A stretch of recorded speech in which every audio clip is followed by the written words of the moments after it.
You guys have an amazing spirit around here, very entrepreneurial, very uplifting kind of spirit. So something actually you kind of need when you're building stuff as an entrepreneur. You come into a lot of roadblocks. And my wife likes to say, I've never met a brick wall I didn't like, because you just keep hitting these brick walls, and you keep hitting them and hitting them and hitting them, and you can't internalize that that will be the last wall that you're ever going to hit. You're going to hit more, and you're going to hit more, and you're going to hit more.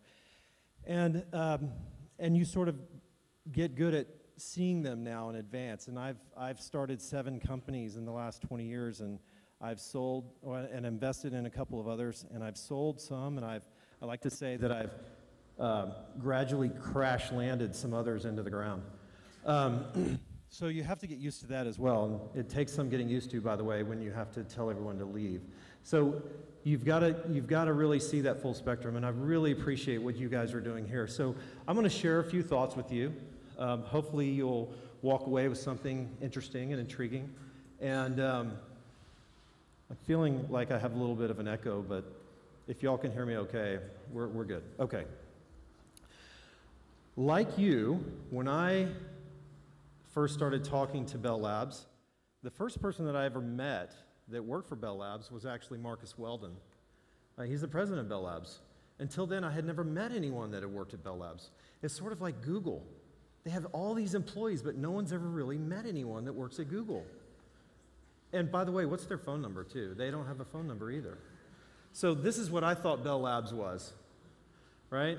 Lots of guys in white coats, you know, bubbling vats of stuff with smoke coming out. And in fact, actually, Bell Labs is more like this. If y'all remember that scene, that's a good one. Now, for those of you who don't know who this is, Bell Labs is actually like this. Okay, so it's an interesting place full of incredible history. But that's not exactly what I wanted to chat with you about today. What I wanted to take a look at today are just a few kind of themes. Now, you guys have probably all, actually I shouldn't say you guys, I should say y'all. Y'all should see, what's wrong with this picture? Anybody care to guess? Just, I mean, feel free to shout it out. This is like a, you know, we're all friends here. Gender. I heard gender. That's a good guess. Not what I'm aiming for. What's that? It is. Oh, I'm back. No. Oh, wow. So I was getting an echo. Okay. So yeah, actually, this picture was taken in 2006. Okay. Isn't this what it's really like now? It's no longer just a voice experience. We're talking about a multimodal experience. I mean, as you can see, we've got the headphones going up there, but it's really, this is an I/O device. This is no longer a dial pad or keypad and a voice device. This is a multimodal experience. There's a lot more going on here, a lot more going on. And by the way, you know, as I mentioned, my degree is in architecture, and I was actually an architect, so I get a little obsessed when I go into a space and I start looking at, you know, what's going on and how are these things connected and what's behind this wall. I don't know if you guys, probably not as sick in the head as I am, but I think about what is behind that wall, okay? There's something going on behind that wall. There's a system behind that wall. It's a little bizarre to think about that. But what is going on here? I mean, well, let's think about it. What is really going on? Honestly, not quite sure at the moment. But we do know that these are the things that folks are doing on those devices, right? I mean, this is what they're doing. And in fact, I have 4 kids, and they never call me. I don't know, for those of you that have kids, my kids never call me. I text them constantly. In fact, we have these group threads of text, and everyone is texting, and you know, and I've got it all down. But if I really want to like get my kids' attention, I text them a picture of a funny cat, and they love it. I'm like, Dad, you're so hip. You found a cool cat picture I've never seen before. You know, and there I am at the office. I'm like, God, I got to find my funny cat picture of the day. And those of y'all that have kids or sort of a different demographic under your roof, you recognize this just intuitively. You just see it happening, okay? So how do you design a network, or how do you solve problems for this world? I mean, it's a different world, isn't it? It takes a different point of view. And so let's take a few examples. Now, you've all seen Maslow's model, right?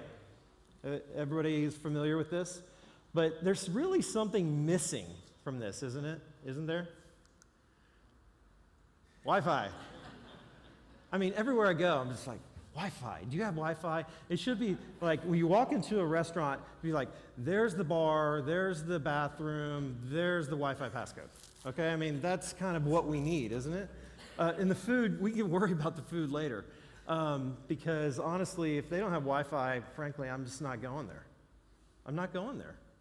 And it's just part of it. Would you go to a restaurant that didn't have a bathroom?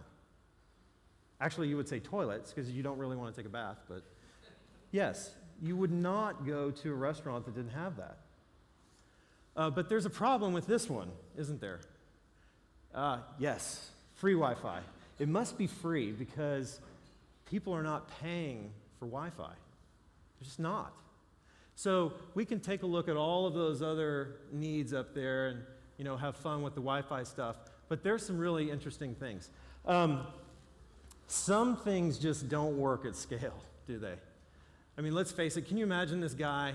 You know, he's got a cart, and he usually has 3 boxes on his cart, and he gets an order for 50. He's like, thank God. You know, he's a startup, right?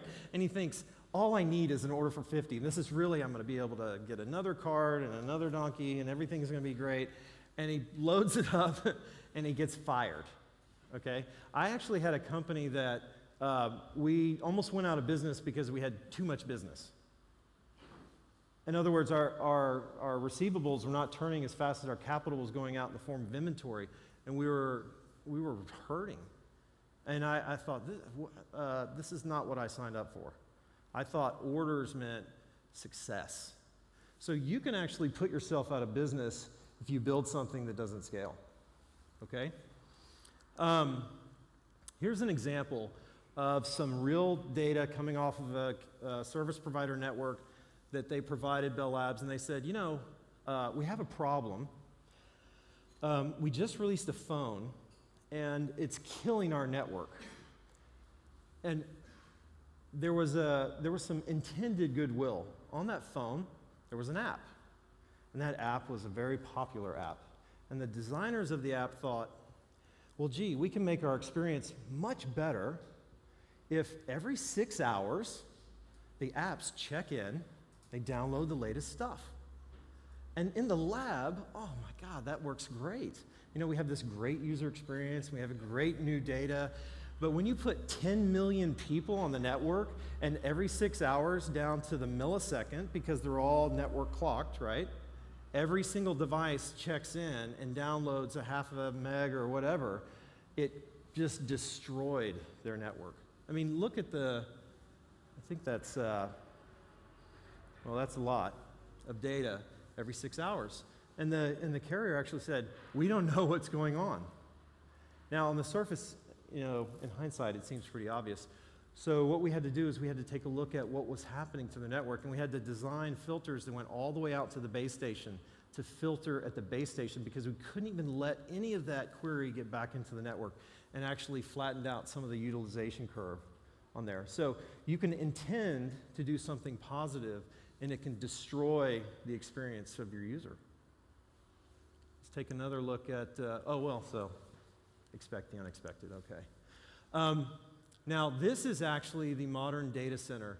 This is a storage closet of one of my colleagues who has, he's actually a senior VP at Bell Labs, and he allowed me to use this example, so I won't divulge the name of him because he was worried about his clothes not being folded. But that is actually a video storage array, and he has hundreds of videos.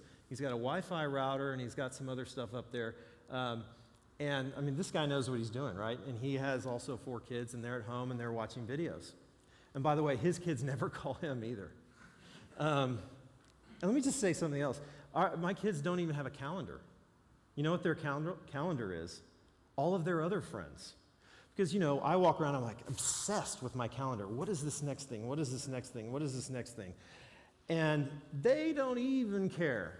And you say, what time is soccer practice? Oh, hold on a second. And within 10 seconds, 5 people chime in, 5 o'clock. I mean, they're crowdsourcing their calendar, okay? So how does that play in? One day, he's in a meeting, and his kids call him in a total panic. And he goes, holy cow, my kids are calling me. And he leaves his meeting. He goes outside, and he goes, what's the problem? And they said, Dad, the Wi-Fi is down. He's like, you know, why are you calling me? Because he's German, you know. He's like, what are you calling me for? And they said, Dad, it's broken. He's like, okay. So he actually goes home. He goes home, sure enough, it's broken. Now, broken, it doesn't work.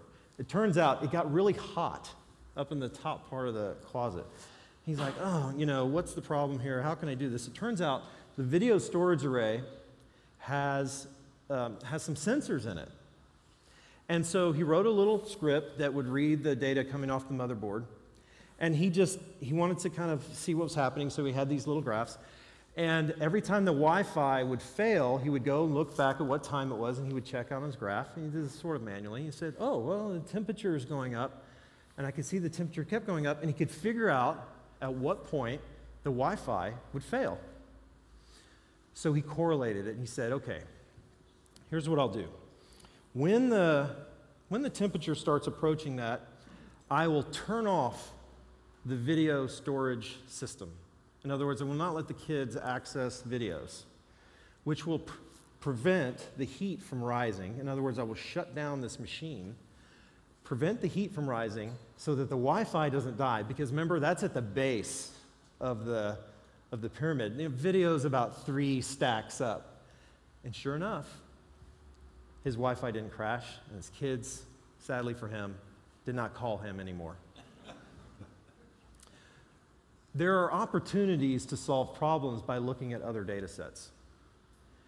So what kind of problems can we solve, or opportunities can we create by simply correlating some of this stuff? It could be very interesting.